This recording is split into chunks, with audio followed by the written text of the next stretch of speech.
Welcome, ladies and gentlemen. Thank you for clicking on another podcast. My name's Jacob. We got Gabriel in the house, and this is Ignite Fire. Oh, yeah.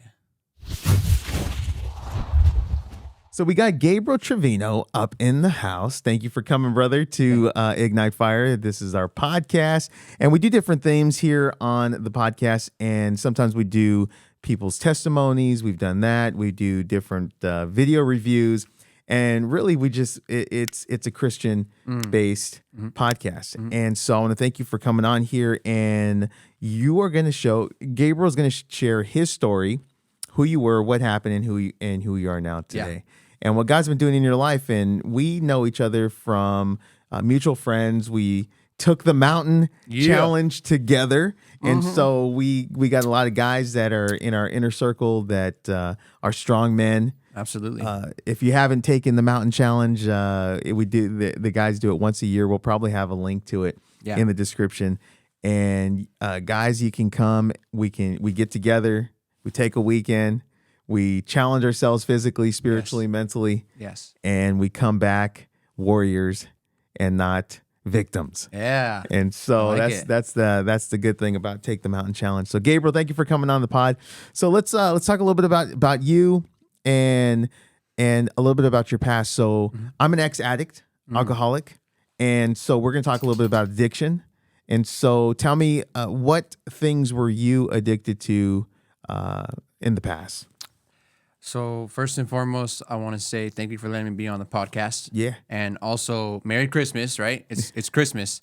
I was addicted to heroin and meth and the needle. Okay. And really just the process of, the rush that it gave me. Yeah. I was the one that would just, do whatever I could to get the drug, right? Yeah. Also, so how old were you when you first started doing drugs? I was 20 years old. Okay. Yeah. And you grew up with mom, dad? Yep, grew up with mom, dad. I have an older brother, younger sister, and a younger brother. I am the second oldest. Okay. And did you grow up here in Arizona? I did grow up here in Arizona, yeah. Okay. What part of town? I'm from Peoria, Arizona. And I just been in the valley for my whole life. Okay. Yeah. Okay. So you've been part of the Peoria since you're a kid? Yeah. Oh, dang. Yeah. Dude. Were you here from Peoria as well? Yeah, I was in the ghetto though. Peoria. You know what's crazy is over time Peoria got ghetto. Yeah. But back growing up, it was nice, huh? it was really nice. Yeah. Anything past Northern was really nice. Yeah. And then now anything past Northern. Oh wow! If you go out, there's just people everywhere. Yeah, homeless people. Oh man, it's real sad, and that's where who I was. Right. I wasn't necessarily. I was actually blessed to be like able to stay at a place. Yeah. Right? I wasn't like really slipping on the street. Yeah. Sometimes I did if I didn't like get home fast enough. But you had a home to go to. But I didn't really, my parents were thankfully, now when I think of it, they were like enabling me in a way because I was sleeping in their storage room. Oh, okay. And I was still getting high there. Yeah. Right? Like they knew what I was doing. See, that happened, I after I got in recovery, after a year of sobriety, I started working at the facility that that I recovered in. Yeah. And you notice a lot of things when it comes to addicts, and whether you had great parents, didn't affect their addiction, but they think it did. Right. Whether you had terrible parents, they think it affected their addiction. So whether they had good parents or not good parents, they're like, oh yeah, my parents affected my addiction. Right. And then you realize there's not just the person who's addicted is affected, but of course everybody the whole entire family. Yeah. Everyone ends up with some sort of kind of symptom. Yeah. From the addiction. Right. Whether it's codependency, or enabling, because no one really knows how to handle it when they're faced with it. That's right. When it happens when they're in their own family. Yeah, and I appreciate you saying that too, because a lot of people don't look at it like that. They put the blame on somebody else. Yeah. Right? Oh yeah. Well, addicts are known for putting the blame on everybody else. Yeah. And see, that was my problem for the biggest time. Like, this person did that to me, right? Yeah. But in reality, nobody had a gun to my head. Mm-hmm. I was the one putting the needle in my arm. So how did that happen? How did you get introduced to drugs? I got introduced from a girl I was with. Okay. Right. And I thought I was in love with her. Mm-hmm. Right. And one day we were having like a party at her house, and I walked into her and she was, doing dope. Oh, okay. Yeah. And I wanted to be with her, and I wanted to like fit in because I wasn't fitting anywhere else. Okay. Yeah. So I just started getting high, and it kind of spiraled from there downhill. That's interesting. That's the same reason why I started doing Oh yeah. doing drugs. Was from a girl. Yeah. and she was smoking weed, Yeah. and I kind of started dabbling in that because she was doing it Right. and drinking. I wanted to fit in, and then they started smoking crack. So you started doing crack? You started smoking that crack, bro. And They say crack kills, right? oh yeah, Yeah.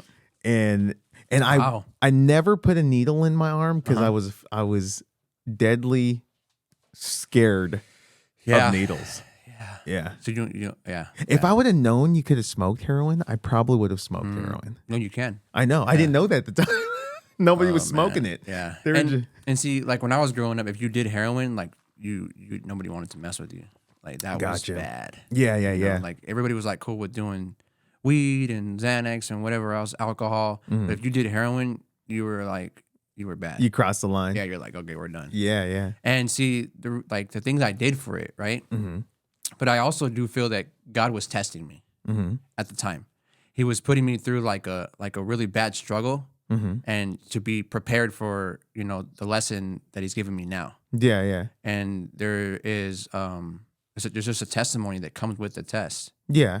So I was put through all this struggle to be where I'm at today to help someone else. Yeah. Right. So Well, I think what the devil meant for harm, God turns around for good. that's right. You know what I mean? Because Yeah. I personally don't believe God does that to us because He loves us, Right. but Satan does because he wants to destroy us. Right. And then God protects us. That's right. You know what I mean? Yeah. Through certain trials, Yeah. and temptations. That's right. And sometimes we don't get the hint a lot of the times. Oh yeah. I was stubborn, man, when I was doing it. Like, Yeah. I mean, it got to the point where we were just really bad. Yeah. Doing really just nasty stuff. Okay. And in and out of jail, in Yeah. and out of rehabs, broken relationships, just lots of broken things. So did your relationship with her didn't last very long? Oh no. Yeah. It didn't work out at all. Yeah. And my fiance that I'm with today, she got into it as well Oh, really? from the same person. Oh, dang. Yeah. So were you guys in the same kind of group? Yeah, we were like all hanging out, doing the same thing. Okay. But she Now, was. I'm a little older, right? But did you guys have like the party cruise and all that? Oh yeah, yeah. It was pretty like high school. Our thing was like TCK. We used to call us like the chief kids. Yeah, it was like that. Yeah. And we would like throw house parties and just just corrupt stuff. Yeah. And when I look at it now, I'm super thankful that I'm still alive. Yeah. And that God can restore me, and also my relationships that I broke. How many years were you on drugs? Probably for about 4 years. Oh, okay. 4 years, just strong. Yeah. Yeah. Really strong. And I'm going on 4 years getting clean now. Nice, Yeah. man. Okay. 4 years sober, and so it is possible. Yeah. And that's why I just love to share, that God can restore you. You just obviously you have to put in the work. So what happened? What made the change? What 4 made years ago? What made the change was, to be honest, was the girl I'm with today. Oh, okay. Was my fiance Chantel. Mm-hmm. And she told me that she was done, and she's like, if you don't want to change, I don't want to talk to you anymore. And at the time, she was like really the only person I had to talk to. Yeah. She was still like texting me, reaching out to me, and kind of just sending me some type of hope. Where were you living at the time? I was living, so I was at a rehab, and I got with one of the rehab teachers. Yeah, man. And she took me to her home. Oh, dang. Yeah, and come to find out, she had an addiction problem herself. Oh, Yeah, dang. so she was like okay with me getting high there and stuff, Yeah. and I was taking her car and going to get it, and I was just coming. I was really just wanting a place to get high Yeah. and to just do my thing, right? Because I Yeah. thought I could do it on my own. I mean, that's where it got really bad. Where I was, she had a bottle of alcohol, and I was shooting up alcohol. Oh, dang. Yeah, and I was just like, I hope How did you know that you could shoot up alcohol? I didn't. Oh, you just did it. I just did it. Oh, dang. Okay. It was Now, is it different than drinking? um, I don't really remember, Yeah.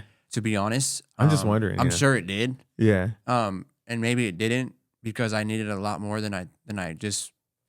I needed the more amount to get me high and to get me at my point that I needed at the time. I was taking Yeah. a lot. I was doing Okay. a lot very fast, Yeah. and it wasn't working anymore. Yeah. I was just kind of just chasing it at this point. Okay. And I just had the monkey on my back. Mm-hmm. So at the time, like I said, I was shooting up alcohol. I didn't care if it killed me or not. Yeah. And that's where I just said, you know what, I can't do this anymore. I was like so skinny. I was losing weight. I had no food, no clothes, and I was just kind of sleeping at this girl's house. Uh-huh. And I was talking with Chantel, and she would tell me like, you know, I really want you to get sober. She's praying for me, you know. And So was she sober at the time? yeah, she Oh, was okay. sober at the time. Okay. And see, the bad thing about me was I was trying to bring her back. Oh, okay. Okay. Yeah, I was like, come on, let's get high, let's do this. And Of she wa- course. Yeah. she was telling me no, like she wants to have a life, Yeah. you know, that God's given her. Mm-hmm. And she was all, you know, going to church and going to meetings and just being of God. And Yeah. that's what really inspired me was her. Oh, okay. And still to this day, she's doing the same thing. She's inspiring me, and she makes me a better man of who I am today. I wonder, have you ever been to the Saturday Night Lives? No, I have It's in not. Scottsdale. I might have. I'm pretty sure I'm wondering. I've been to a lot of meetings. Okay. Yeah. Me too. Yeah.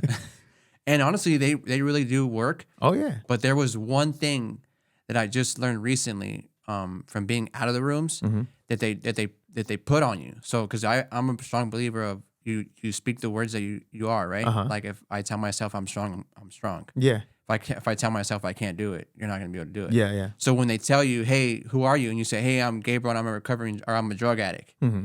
they're putting that on you. "Hey, I'm Gabriel, I'm a drug addict." Yeah.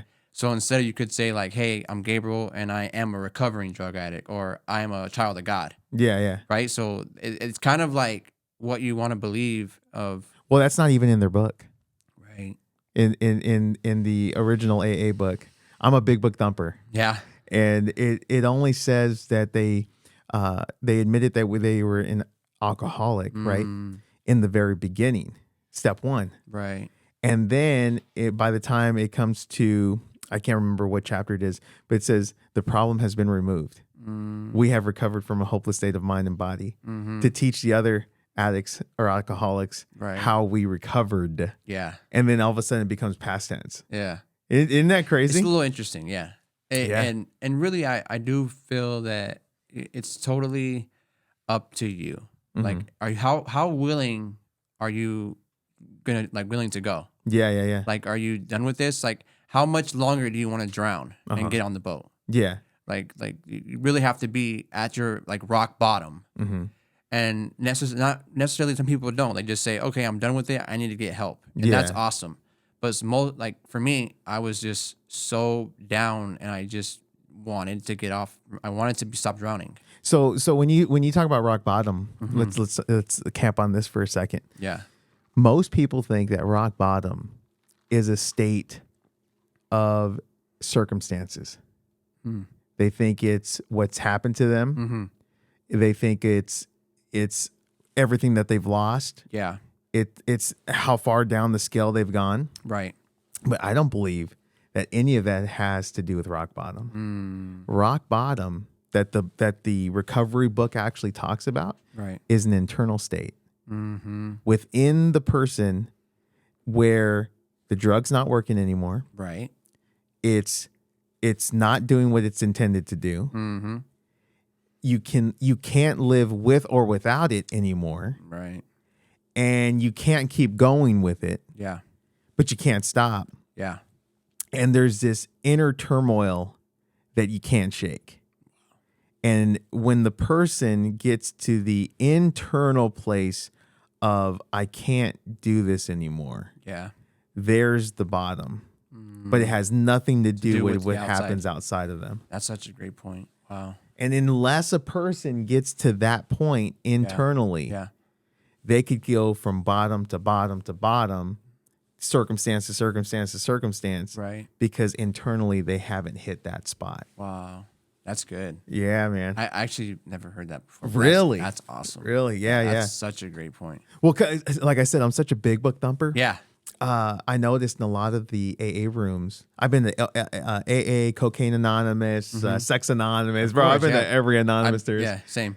And Crystal Meth Anonymous, and they all derive from the AA book. So I said, let's just go to the original, right? And then and realized that there's so much power in the original wording and how they described it and laid it out that it works for everything, right? Yeah. And there's such a depiction on how you get and realize where your bottom is. You know what I mean? Yeah. And you have to. You have to. Otherwise, you get sober for a year or two and you're like, hey, you know what? I don't really think I'm an addict. Yeah. I really don't think I'm an alcoholic, Yeah. I think I can have just one. Right. And then here comes that seductive I know. thought process. Yeah. Because you never really understood what bottom was. Right. And now I am so thankful to be able to like know where I was and where I am at now. Yeah. Because every time I'm like it's not a good idea. Yeah. And really I will say that the addiction has uplifted from me. God has taken it from me. Like, I mean, I was when I was getting sober and I was still living at the men's sober living. Yeah. I was smoking vape. Oh, Heavily. dude, so was I. Oh man, heavily. I mean, I bought this $200 vape. Every time I would come home, I had a new oil or a new, I don't even know what it's called, like the juice you put in there. This one had like 30. Smoking that juice. Blowing big old clouds. And I was just, and one day, I was doing it for a while and it's only been about 4 months. No, I think it's been longer. I really don't remember, to be honest, but I know that God took it from me just recently. Yeah. And I stopped smoking vape. Oh, okay. Yeah. I'm done with it. Like, it's not for me anymore. Yeah. God didn't take it from me. My wife did. He used my wife. Yeah. That's good. He works through people. He does. It's funny. I was smoking and my wife kept complaining. Oh my gosh, night and day. She you're smoking that stuff Too again. much. And then we were part of this marriage group. And then the guys start getting on me. When are you gonna quit? And then there's a scripture that says that God won't answer your prayers if you're at odds with your wife. And I'm like, dang. That's it right and there. so I kept hearing that in the back of my head. Yeah. And then we're getting ready to go to Carumba's, this Mexican food place. Yeah. And she's going, I grab my vape and she's going on about it again. And in my head, I already knew, okay, this is it. Right. So I go to the trash can and I threw it in the trash can on the way in. And she gets this big old cheesy smile. I was so mad. And you were done right there. That was that. Did you pick it up again after that, or you were done? No, that was Okay, it. That's good. That was it. There was some episodes like that where Chantel, I had just had my first baby. Congratulations, Yeah, buddy. thank you. I got 2 babies now. Oh, okay, okay. Yeah, I have a 4-month-old and a 2-year-old. Okay. Yeah, I love them. I'm a girl dad. I love being a girl dad. So okay, we got to go back now. Yeah, let's go back. Okay, you're at the facility. You're living with the girl from the facility. Right, You're talking to Chantel. Yes. How did that play out? Like how did that end? What happened? It wasn't working out. I told her where I was. I told her that I was like, hey, I got this car, and she's like, where'd you get the car from? And she knew me that it was from a girl that I would be able to manipulate and use her car. Yeah. Because that's what I did to her. Yeah. And she was just done with me. And I was, like I said, So she kicked you out? She didn't kick me out because she liked me. But I didn't really like her. I just wanted to use her. So did you leave? Excuse me. I didn't leave. I just necessarily, I think Chantel came and got me. Oh, yeah. And she was like, I'm getting you sober. Oh, dang. Okay. Yeah, and honestly, it was kind of blurry. Like now, it's still blurry. Uh-huh. A lot of stuff is because I just don't remember it. Mm-hmm. I was so messed up in my mind that how could you remember it like with all the drugs inside your system, right? Mm-hmm. Mm-hmm. And just I think she came and got me, and she told me that she wanted me to go to rehab, Oh, okay. so I did. What rehab did you go to? I went to Calvary. Oh, you went to Calvary too? Calvary. You went there? Calvary Addiction Recovery? Calvary Healing Center. Okay. It's over there, like on Aquatil. Yeah. Really? You went there? Yes. That's awesome. That's such a great rehab. Oh yeah. I love it. I went to and then I did the outpatient program Yeah, me with too. Sean Gallo. Yeah. You know Sean? I believe it sounds familiar. The name sounds familiar. That's crazy. That's awesome. Man, it's such a great rehab. And I was I was thankfully under my mom's insurance still Okay. that it was covered Yeah. fully, you know. Oh damn. She only had to okay. pay like a portion of it. So were you like 24 at the time? I believe so. Okay. And I was still on the fence of they used to call me the jumper because I would jump the fence and leave Really? and then jump back. Oh dang. Yeah. And then it was just like like where you go out there and you smoke. Yeah. I would jump that fence and then go, and then like a couple of days later want to go back. Oh, okay. Yeah, I was so. Did you do that in this last time? On this last time? No. Okay. I did the whole deal. Okay. I was strictly in for 30 days. I went to the I did the detox, Uh-huh. and that was the hardest part. You know, Yeah, 'cause you're yeah. coming off everything, and they're giving you all the meds, and you're still trying to figure out who you are, and you know, fit in if you want to do this, if you don't want to do this. Yeah. And you were talking to Chantel the whole time? I was talking with Chantel, and she was already in recovery. She was already staying at a place. Okay. She had a job. She was doing really good for herself. Yeah. And that's what really just inspired me to do more. That I want to be with her. I want to have my life back, all my relationships back, and just really the men that where I was around too were guiding me and bringing me up as well. Yeah. Now let me ask you this, because I know a lot of people that go to meetings and they say meeting makers make it, but meeting makers don't make it. And they say that if there's a part in the big book that says these steps are the program of recovery.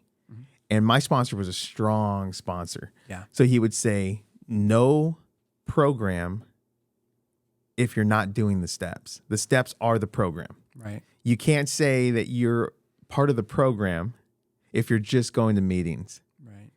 If you are just going to meetings, then you're part of the fellowship. Right. But if you're not doing the steps, you're not part of the program. I agree. And then he would say, don't deceive people and say you didn't make it and you didn't do the program. You didn't do the steps.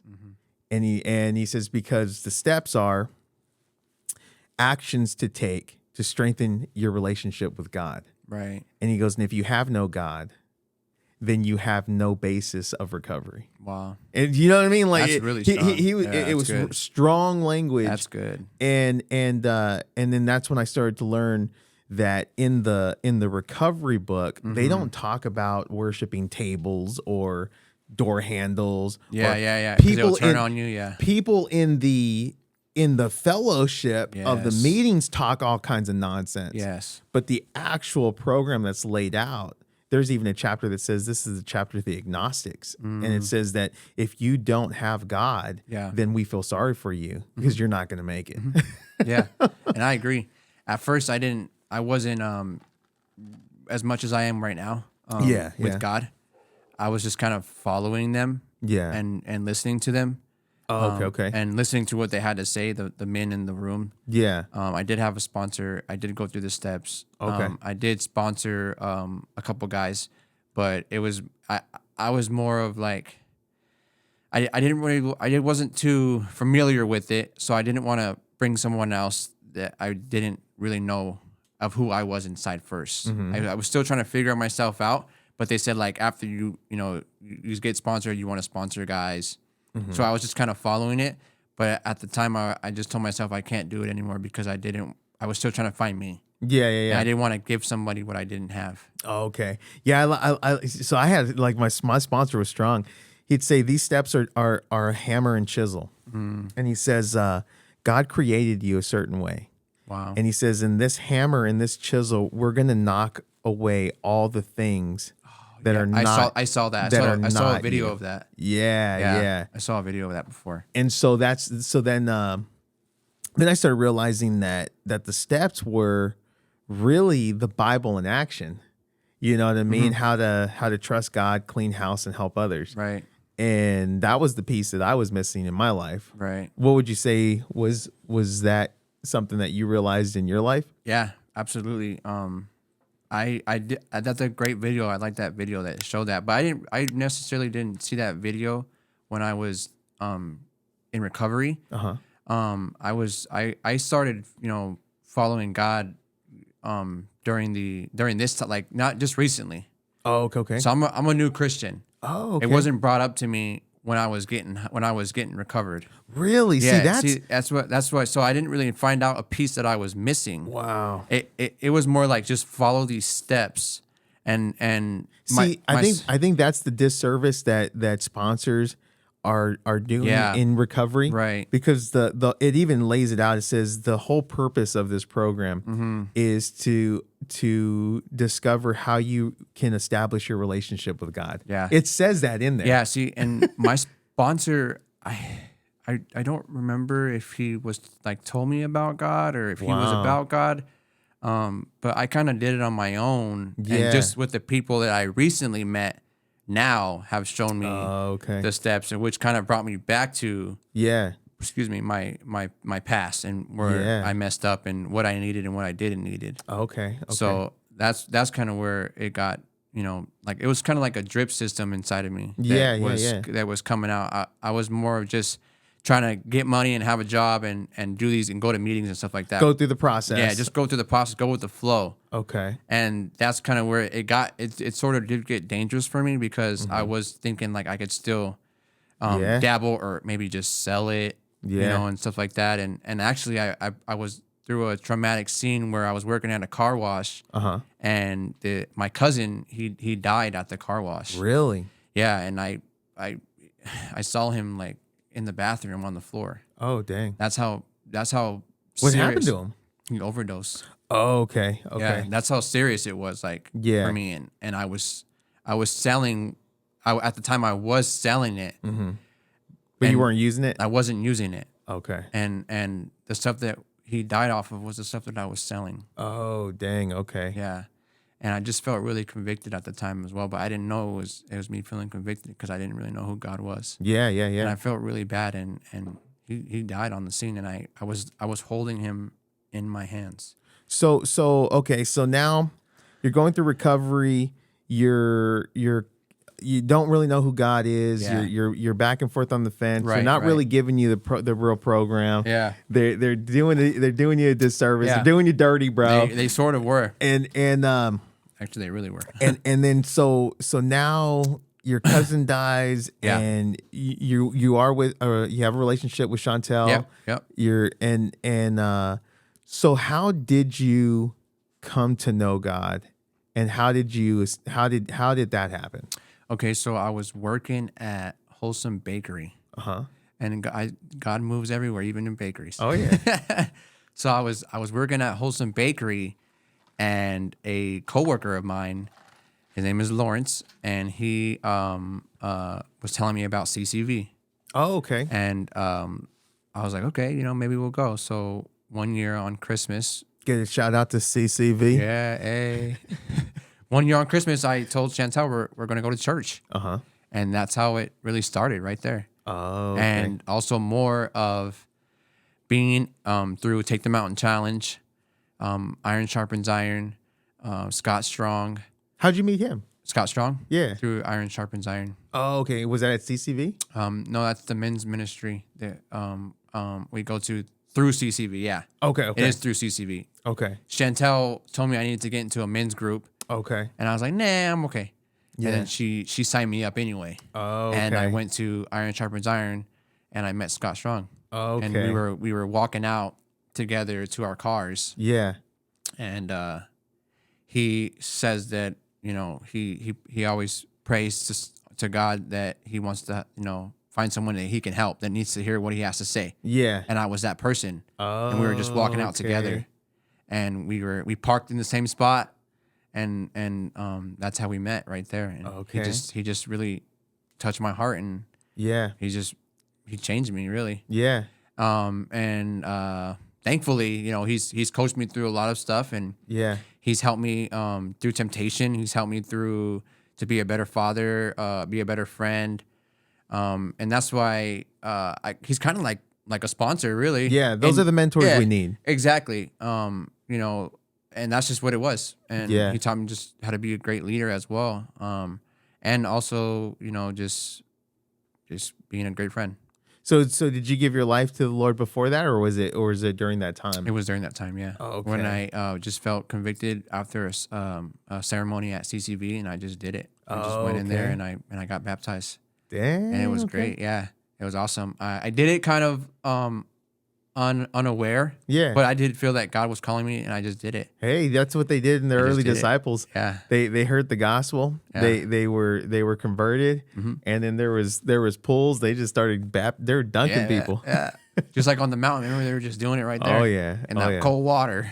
That's an original cold plunge. Yeah. And it's just been great. Life has been just amazing, and I've only been sober. I shouldn't say only, but I've been sober for almost 4 years now. Yeah. And God has brought so much to me. Yeah, man. Man, it's just especially to, like I said, where I was and who I am now. I'm able to just deal with more of temptation and have more clarity and just be more at peace. Yeah. With relationships that I wish I had and that I don't have. Relationships that were bringing me down, and I'm able to set healthy boundaries for myself. Yeah. My health is where it's at and where I want it to be, and I'm up there. I'm not trying to be average. I'm being that 1%er Yeah. of other people that like they're doing, what other people are doing. I'm doing what they're not doing. I'm trying to be better for myself. Yeah. And just having a nice, beautiful life that God's given me. Yeah, man. Okay. Yeah. Are you still living in Peoria? I am still living in Peoria. Okay. We do recently, are looking for a home. And that God He's gonna provide. I'm a young entrepreneur, just trying to make a way and be there for my family and do what I want to do and figure out I'm still figuring out who I am. Yeah. I really am. Like I don't have everything under control. I do feel that God is working on me, and He's gonna have. I can see what He's gonna give me, but I don't know what the time is. Yeah. And that's okay. Yeah. Because if I don't have patience, then it ain't gonna come. Oh yeah. Oh yeah. So That's the patience, yeah. man. Oh, it's hard to know that you want to get there, but God's gonna get you at His time. That's one of the things in recovery that was a big thing that they were teaching is one moment at a time. Just live for today. Yeah. Not that we can't plan for the future, Right. but a lot of times with especially for myself as an addict, ex-addict, is that I was living in the future, right, and was causing anxiety yeah, and fear yeah, right now, right, or I was living in the past, which was causing depression, and so I was never just present right here, right now. yeah, And I remember my sponsor told me, he said, God is, and he just God is right here, right now. Are you? wow.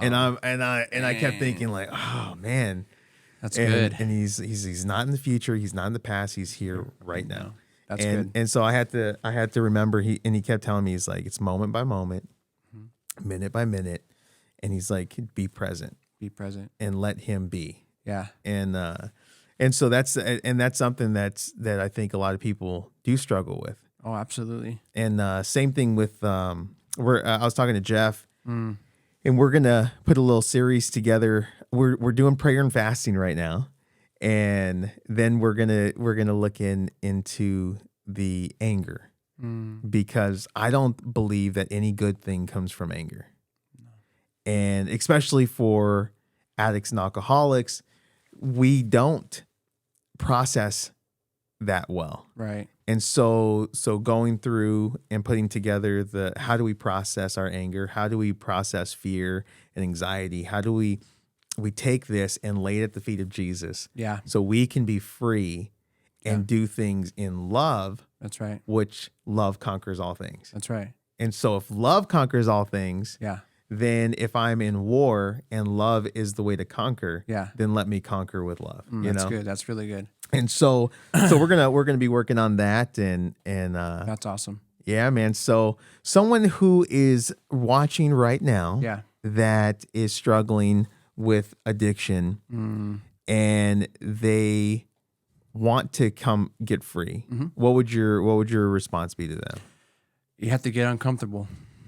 Uncomfortable is you have to get comfortable with feeling uncomfortable. Yeah. And that's just with everything. You know, I wasn't. It's not easy. Yeah. But I will tell you that it is worth it. Yeah. And at the end of all this, you're gonna have a better life. God's here to bring you a great and successful life. Everybody's success is different. Yeah. You know, it could be anything. Mine is just. Everybody's story is different, but I do feel that, you know, where you're most qualified to help the people that you used to be. Oh, right? Yeah. And I'm here to be salt and light to everybody that wasn't an addict or is an addict. Yeah. You know, but like I said, you have to just be really uncomfortable. I'm still uncomfortable till this day. Yeah. Like this is uncomfortable for me right now. Yeah. And I do feel that I grow more in it. Oh yeah. Just like with working out, like, you know, you have to get out there and you feel uncomfortable by stretching those muscles and lifting the heavy weight. But you will have a reward at the end of it. Yeah, man. Like there's a reward for everything that you get in failing too. You also learn what not to do, right? When you're getting high. And that's what I would leave. Just be ready for the uncomfortableness, but there is a reward at the end. You know, you don't need a trophy. God will give you the reward. Yeah. All right. That's it. Well, guys, we're coming up to the end. I want to thank you guys for watching this video. Go ahead and leave a comment down below. If you're in recovery, let us know how much time you got. And if you got some suggestions and things that have helped you, leave that in the comments below too. We appreciate interacting with you guys. Don't forget to like, subscribe, hit the notification button so you know when those next videos come out. And we appreciate you guys watching. Absolutely. We love you. God loves you. That's right. Until next time, God bless. God bless you.